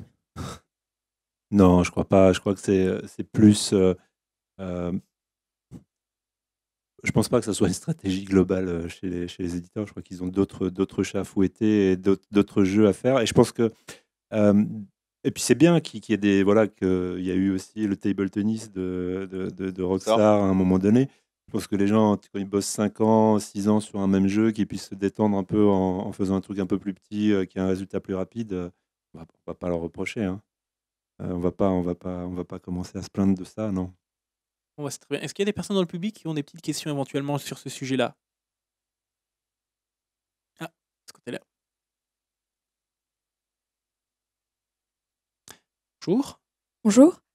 Moi, ma question, c'est plutôt sur un point négatif moi, que je vois sur les gros studios qui se mettent à faire des jeux indie-like, finalement. Est-ce que vous ne pensez pas que ça génère des attentes, du coup, au niveau des joueurs un peu trop élevées, un peu trop décalées? Par exemple, Grow Home, personne ne savait que c'était un jeu fait par Ubisoft, mais qui a quand même eu énormément de moyens derrière. Est-ce que finalement, un joueur ne va pas se dire Grow Home, c'était indépendant, moi je veux un jeu indépendant de ce niveau-là, et un petit développeur qui a fait un jeu avec 30 000 €, c'est pas à ce niveau-là, ça m'intéresse pas. Bah, je pense que si c'est pas Ubisoft, il y aura toujours un indé plus gros que toi. La preuve, aujourd'hui, j'ai la chance d'être assis à côté d'Oscar, qui est aussi indé et qui a quand même pas tout à fait les mêmes moyens que moi. Et je pense que de toute façon, avoir des gens qui poussent les indépendants comme le AAA à innover, c'est un cercle vertueux. Les attentes des joueurs, au final, si elles deviennent plus exigeantes, tant mieux. Ça aidera aussi à faire le tri dans ce qu'on produit, en fait. Ce que nous, on se dit toujours, c'est que finalement, le joueur, il ne sait pas combien un jeu a coûté à produire. Donc, c'est vrai qu'il y a quand même un côté où c'est peut-être plus difficile pour nous qui avons des budgets plus restreints, mais ça pousse aussi à la créativité, ça pousse à nous organiser pour se concentrer sur vraiment ce qu'on peut apporter de différent. On ne va pas pouvoir concurrencer un GTA, mais peut-être que sur les émotions qu'on va arriver à produire, on sera meilleur qu'eux. Voilà, c'est juste bien choisir ses batailles, bien choisir ce qu'on a envie de faire. Et une question, est-ce que vous pensez qu'il y a une typologie de joueurs qui est en train de se créer, enfin d'acheteurs, joueurs qui est en train de se créer, des gens qui vont plus ajuster leur focale sur de l'indépendant en disant voilà, moi j'en ai assez de jouer au AAA, au même jeu, aux séries qui ne se renouvellent pas assez, et des séries qui se renouvellent. Hein. Je ne critique pas du tout le AAA. Et est-ce que vous pensez qu'il y a une typologie d'acheteurs, joueurs qui vont se tourner vers l'indépendant? Moi, je pense pas. Je pense qu'on peut jouer j'en sais rien, à Call of Duty, à FIFA et à prendre beaucoup de plaisir à jouer à ces gros jeux-là. Et en même temps, de temps en temps, passer à autre chose et voilà, pour une expérience un petit peu différente. J'en parlais justement, c'était à la GDC ou à E3 avec des gens de Take-Two et qui me disaient c'est génial ce que vous faites, vous avez révolutionné l'histoire du jeu vidéo, c'est super. Voilà, donc ça peut être ça peut être une reconnaissance des équipes qui disaient leur jeu préféré, c'était pas du tout normalement un Life is Strange, mais pourtant ils y ont pris du plaisir et je pense que c'est ça. Il y a des fois, c'est comme au cinéma, il y a des fois on a envie de faire un gros blockbuster américain, ça nous fait du bien, et puis parfois un film français un peu plus edgy peut le faire aussi. Donc je pense que c'est ce type de consommation tel que moi je le ressens au niveau des joueurs d'aujourd'hui. Et je me trompe peut-être, j'ai pas fait d'études statistiques. C'est très compliqué à mettre en œuvre, mais ce qu'on peut observer là tout à l'heure quand on voyait Hotline Miami, c'est que finalement les goûts, les couleurs, tout ça, c'est une affaire d'éternel recommencement. Et peut-être que si on avait lancé ce genre de jeu il y a 10 ans, ça aurait pas marché, mais là, 20 ans, 25 ans après, on voit que tac, ça match auprès des gens. Donc je pense qu'on en revient un peu à l'histoire de l'état d'esprit du départ. Si le jeu il est fait dans un bon état d'esprit, on peut souhaiter qu'il fonctionne et tout ça, mais n'y a pas non plus de profil type de ce côté-là, je crois. Et puis pour revenir sur ta question sur la typologie, je pense que cette question, en fait, elle est un peu à la bourre. Je pense que c'était le cas d'avoir des gens qui étaient vraiment en recherche de jeux indépendants il y a 5-6 ans, quand il fallait fouiller pour trouver le jeu indé. Il existait, mais il marchait pas très bien, il vivotait. Maintenant, il y a un tel effort qui est fait par des gigantesques boîtes comme Valve, Sony, Microsoft, pour mettre en avant le jeu indépendant, que aujourd'hui, moi, quand je lance Steam, effectivement, je ne sais pas combien ont coûté les jeux qui sont featurés devant moi. Tous les jours, on me propose une dizaine de jeux featurés différents, qui donc sont tous estampillés genre oui, c'est bien, tu peux jouer, t'inquiète, t'auras un bon moment. Et en fait, au bout d'un moment, ça se noie complètement dans la tête du joueur de dire bon, ça a été fait par 5 personnes, ça a été fait par 500 personnes. Bon, c'est côte à côte, dans le magasin, ça revient au même. Et c'est plutôt, est-ce que visuellement, ça me semble tentant? Est-ce qu'il y a une promesse d'émotion, de divertissement qui me tente ou pas? C'est bien que tu parles de ça parce qu'on va parler un peu de la French Touch. Hein, les indépendants français face au monde. Tu vois, c'est quelque chose. Alors, l'image est bien trouvée. Alors, pour ceux qui ne voient pas le logo, il s'agit du nouveau jeu de Dontnod qui s'appelle Vampire et qui a fait parler de lui. Il est édité par Focus, si je ne me trompe pas. Voilà. Et donc, il va sortir. Et justement, on va parler de cette French Touch, de ce côté. Et on se différencie, on essaie de mettre en avant quelque chose. Et là, pareil, regardez, je vous montre 4 exemples de jeux français qui ont eu énormément de succès à l'étranger. Alors, ce sont tous des jeux indépendants, faits par des studios indépendants. Donc, on a Dofus qui a été fait par Ankama, qui lui a commencé très tôt à fonctionner dès 2003, si je ne me trompe pas. Ensuite, effectivement, on a Life is Strange de Dontnod qui a très bien fonctionné. On a Fury, dernièrement, qui a été fait par The Game Bakers, et je l'ai découvert parce que je pensais pas que c'était français. J'y avais joué et j'avais pas l'impression que c'était français, donc je suis quand même assez fier. Et de l'autre côté, nous avons Heavy Rain qui a été fait par Quantic Dreams, qui, malgré ce que beaucoup de personnes disent, est toujours un studio indépendant, même s'il est lié à Sony. Donc voilà l'exemple typique de 4 jeux français qui ont cette French Touch et qui ont réussi à se différencier et à ressortir du lot. Donc voilà, justement, selon vous, quelle est la position des jeux vidéo indépendants français dans le monde? Est-ce que les gens vont s'intéresser à vos jeux parce qu'il y a ce côté, il a été fabriqué par des Français? Ou alors c'est vraiment le côté, le jeu m'intéresse en premier, après si je découvre qu'il est français, bah tant mieux, au contraire c'est quelque chose de génial. Moi je pense pas, je pense pas du tout qu'un Américain va s'intéresser à un jeu parce que c'est un jeu français. Au contraire, il va se dire oh là c'est français, oh non, je préfère jouer à des jeux américains, je vais rien comprendre, ça parle une langue bizarre et tout ça, je sais même pas où c'est dans le monde, enfin j'exagère à peine. Non, je pense que nous, en tout cas, on a voulu, quand on a créé la société, au début, on avait peur de ce qualificatif, la French Touch. On voulait plutôt s'en éloigner. Aujourd'hui, bon, quand ça marche, on dit toujours c'est super. Mais quand on voit que finalement le marché français est tout petit, c'est quoi, c'est 5% de l'industrie des jeux vidéo ou quelque chose comme ça aujourd'hui dans le monde.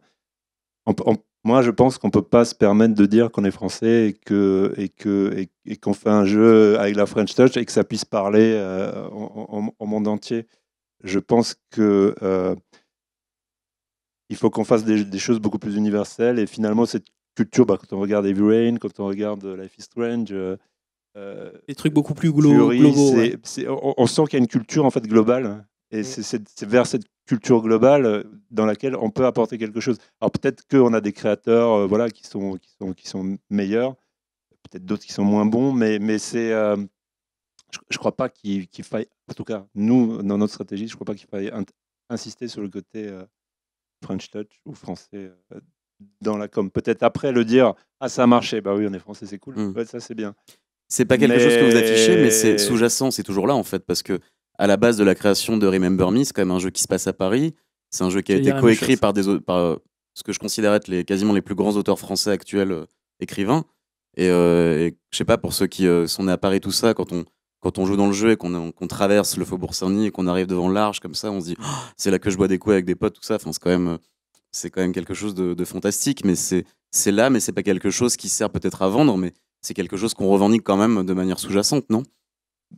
On avait choisi Paris à l'époque sur Remember Me parce que c'était une des destinations touristiques les plus importantes au monde, avec le plus grand nombre de touristes. Et je crois que les Américains, voilà, tous les Américains connaissent la Tour Eiffel et même si certains vont la situer à La place de la Concorde.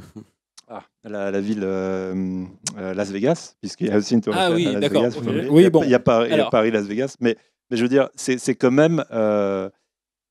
J'ai l'air d'être super anti-américain et on est filmé. Je ne le suis pas du tout. Non, mais par contre, j'adore la culture américaine. Enfin, vraiment, Life is Strange est un. Est-ce que vous très pensez proche justement de la série télé américaine, du festival de Sundance. En fait, je pense que c'est ces tendances-là qui sont plutôt des tendances mondiales, dans lesquelles on peut s'inscrire ou pas, qui vont emmener un jeu vers un public. Et on le voit là, en fait. Je pense que si on affiche ces quatre screenshots dans un autre pays, etc., les gens vont pas forcément dire bah tiens, c'est français. Donc c'est gagné, en fait. Quelque part, c'est gagné. C'est bien, je voulais parler de Remember Me parce que justement, le jeu, j'ai l'impression que le jeu n'a pas fonctionné aussi bien qu'il l'aurait dû à cause du fait que ça se passe à Paris. Life is Strange a fonctionné parce qu'il y a un côté de Amérique. C'est pas à cause de ça? Non, en fait, on a eu, au moment où le jeu est sorti, il y a eu 1 semaine et demie ou 2 semaines après Last of Us, avec un push marketing monstrueux de Sony, noté Capcom. Capcom, à ce moment-là, au niveau du marketing, de la distribution, ils n'étaient pas aussi forts que Sony. Ils avaient une tendance à se recentrer sur le Japon à ce moment-là. Donc on n'a pas pâti de ça à cette époque-là. Mais aujourd'hui, le jeu c'est très bien vendu. Justement sur le long terme, puisqu'aujourd'hui, Dontnod, ce jeu nous rapporte un peu d'argent tous les trimestres et donc est rentable. Enfin, on a atteint les objectifs de qualité et de vente qu'on s'était fixé avec Capcom à l'époque. Alors, petit aparté, est-ce qu'il y aura un remake HD de Remember Me éventuellement pour les personnes qui ne l'ont pas découvert sur PS3? Faut poser la question à Capcom puisque c'est eux qui ont la décision là-dessus. On aimerait bien, mais voilà. Pour l'instant, c'est pas notre décision. D'accord. On a des questions peut-être? Oui, ça arrive.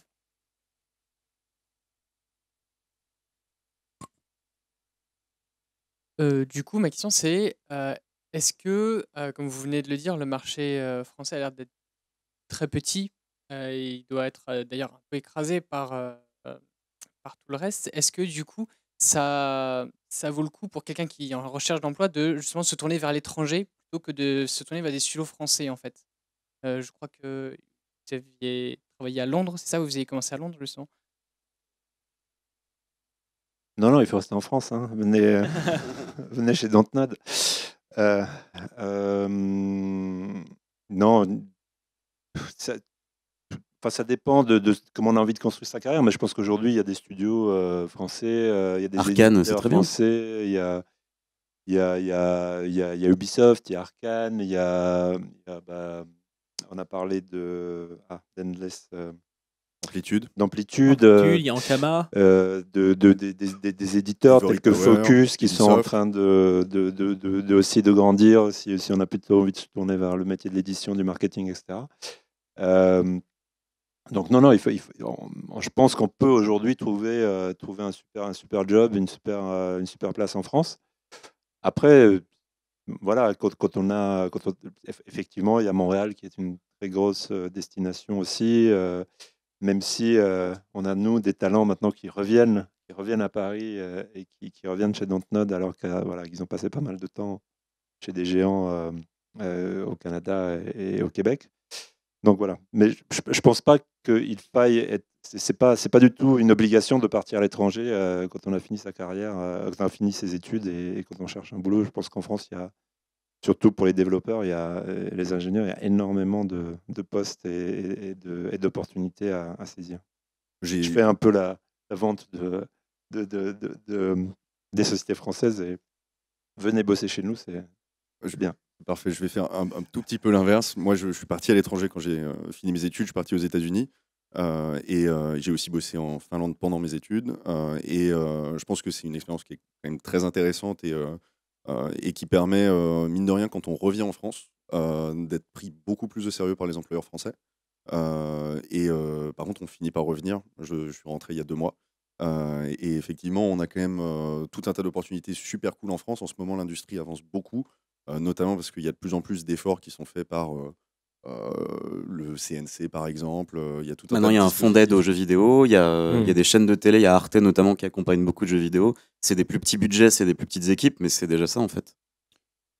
Oui, et puis il y a le crédit d'impôt jeux vidéo qui est quand même maintenant quasi, ou peut-être même dans certains cas, puisque l'assiette est plus large, au niveau du crédit d'impôt canadien. Donc on a une belle structure et on a les moyens maintenant, je pense, pour se développer. Et de bonnes écoles aussi. Et de très bonnes écoles. Ouais.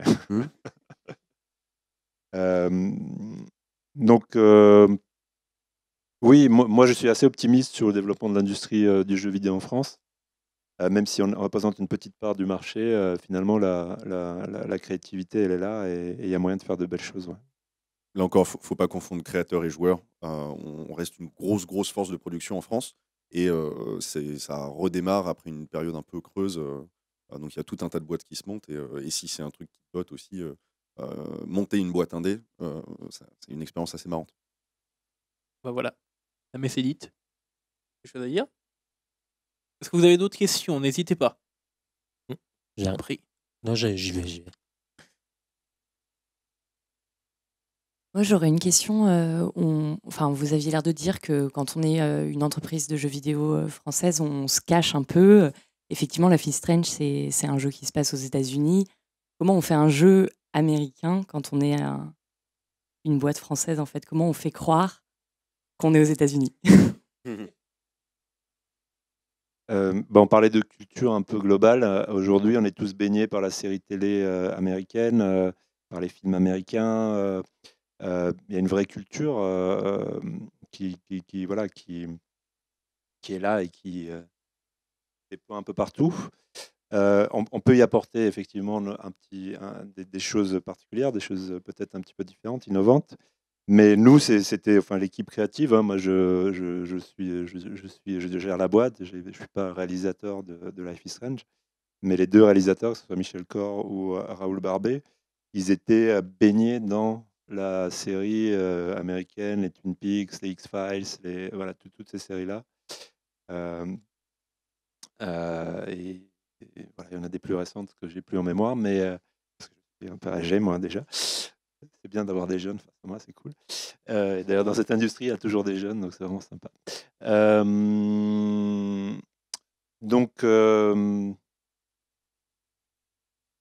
Oui, quand les gens sont vraiment gros consommateurs de ce type de divertissement, des films aussi indépendants américains, tels que le Festival de Sundance, etc.,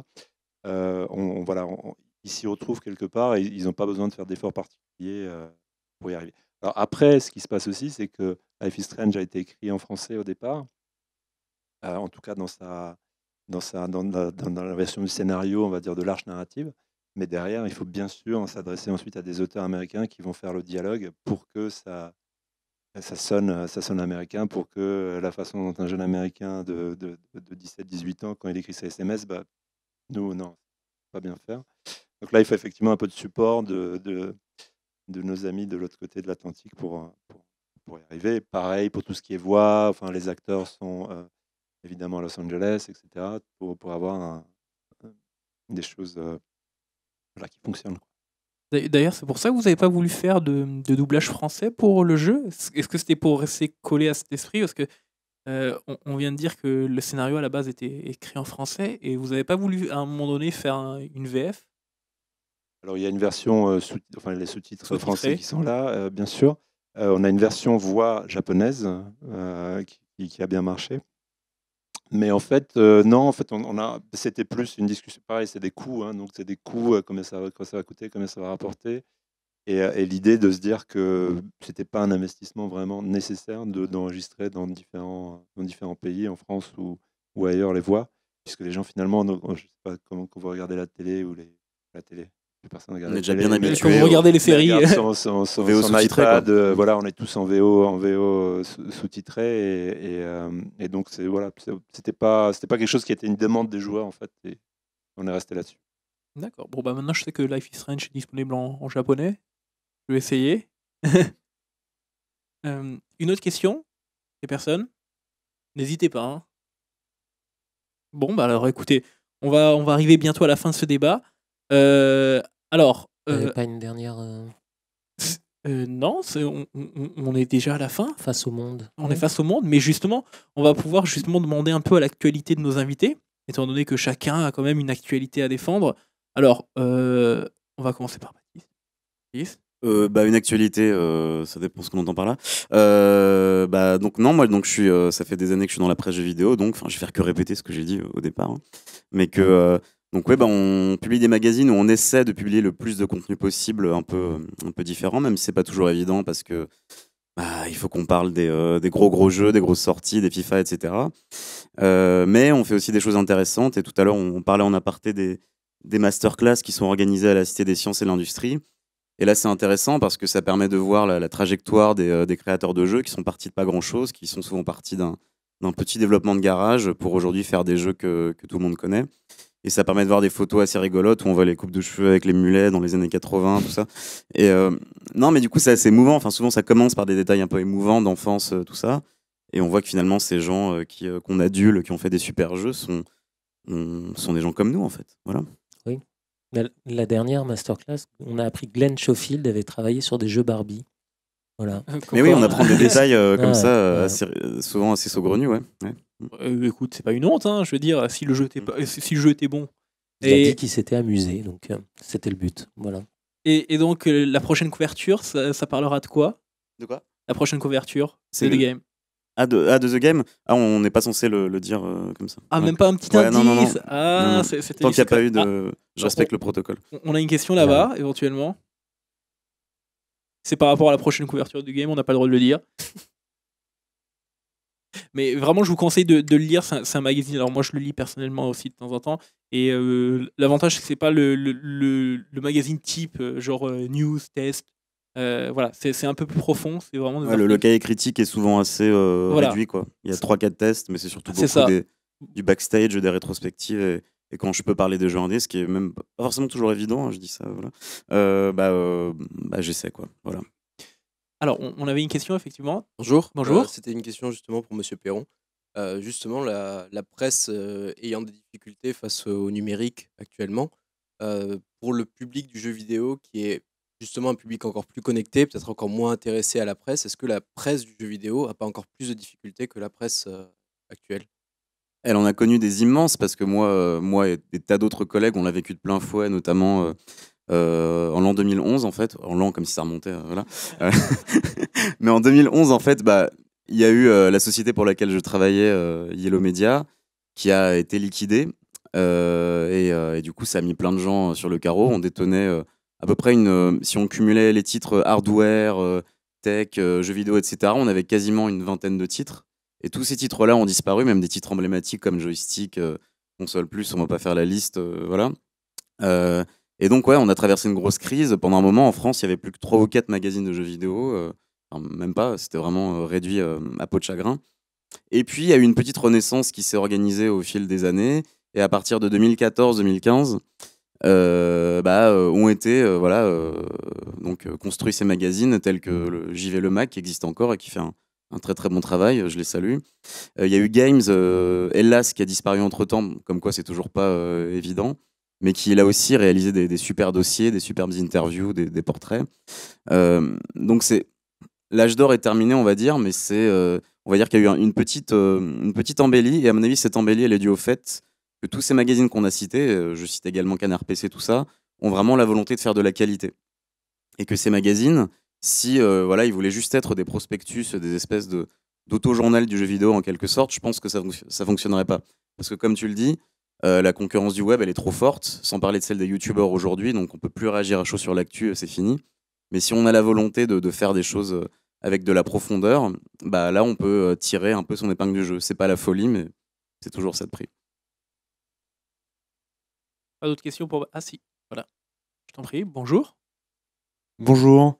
Moi, j'avais une question, c'était plus sur justement, voilà, vous parliez d'âge d'or, mais sur la question de l'âge d'or du jeu indé qui est peut-être déjà derrière nous.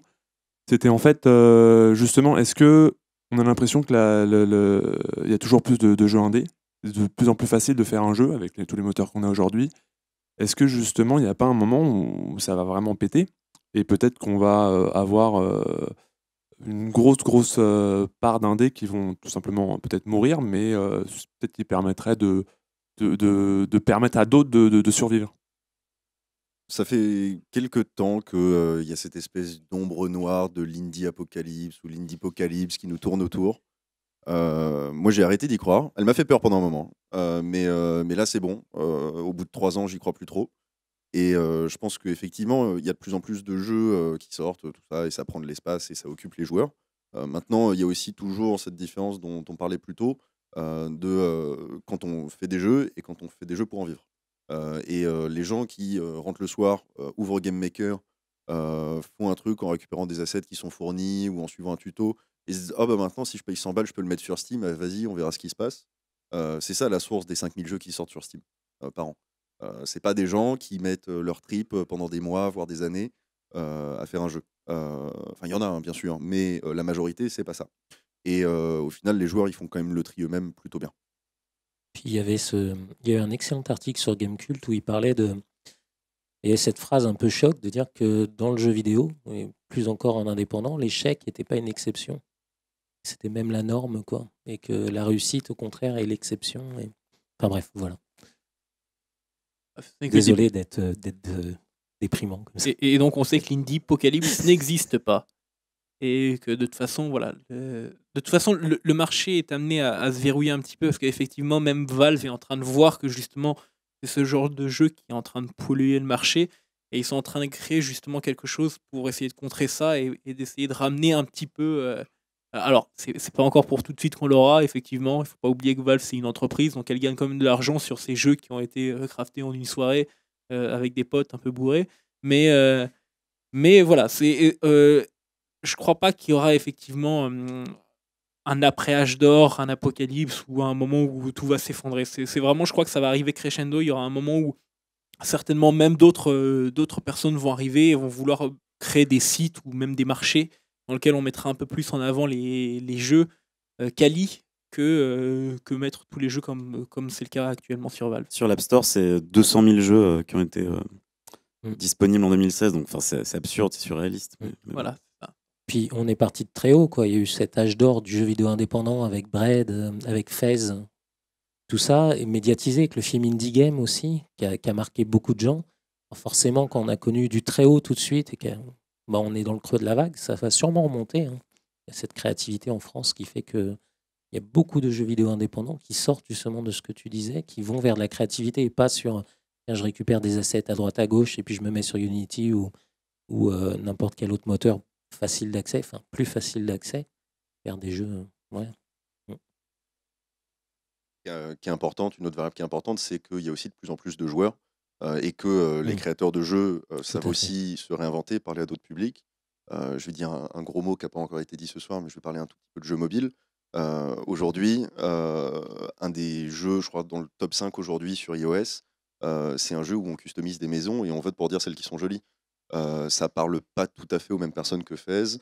C'est aussi une démonstration de l'industrie qu'elle est capable de dire aujourd'hui, parce qu'on a des nouveaux moyens de parler aux joueurs et des nouveaux publics, on va s'adapter à ces publics-là et continuer à perpétuellement réinventer la manière dont on raconte des histoires et on aide les gens aussi à se raconter des histoires eux-mêmes.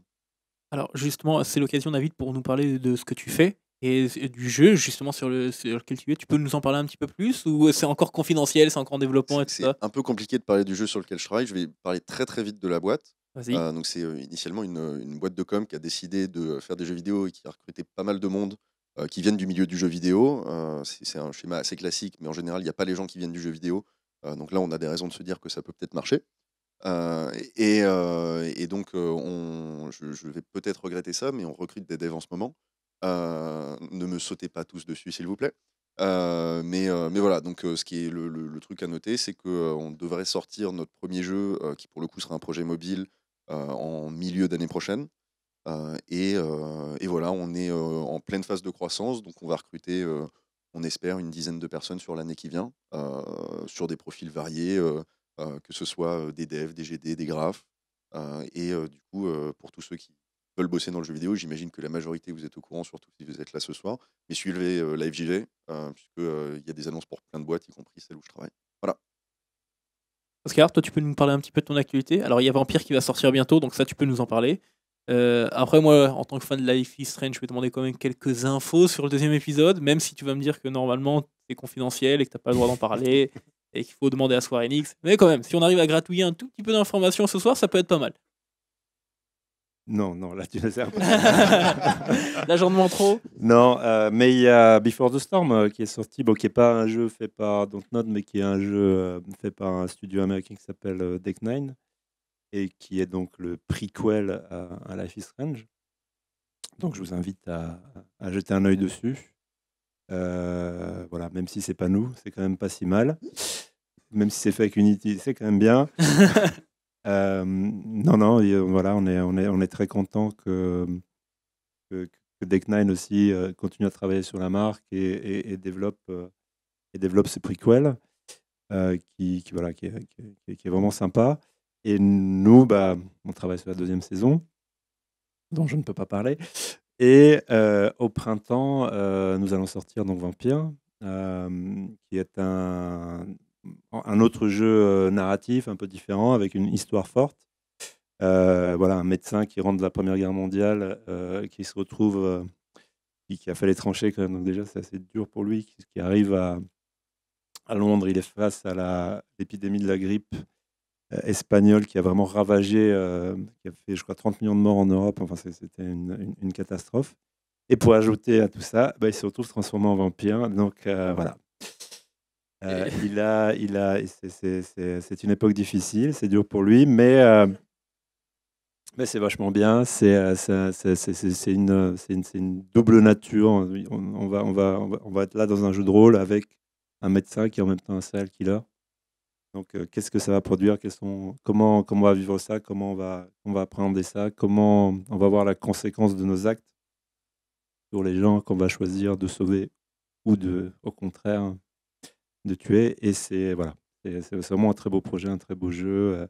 On s'attaque aussi à un semi-open world, donc un autre type de jeu techniquement assez complexe à réaliser. Mais voilà, donc on est très, très, très content et très fiers de ce jeu, et j'espère que vous allez aimer.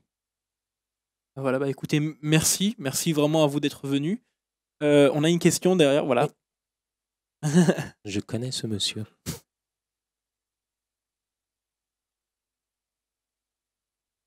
Ouais, bonjour. Bonjour. Donc, j'ai une question un peu embêtante, mais il se trouve, donc, comme vous, je suis un peu spécialiste du sujet. Vous avez dit quelque chose qui m'a fait réagir. Vous avez dit, en gros, les choses vont de mieux en mieux, il y a de plus en plus d'aide. Ce qui semble dire que, d'une certaine façon, les indépendants dépendent d'argent extérieur.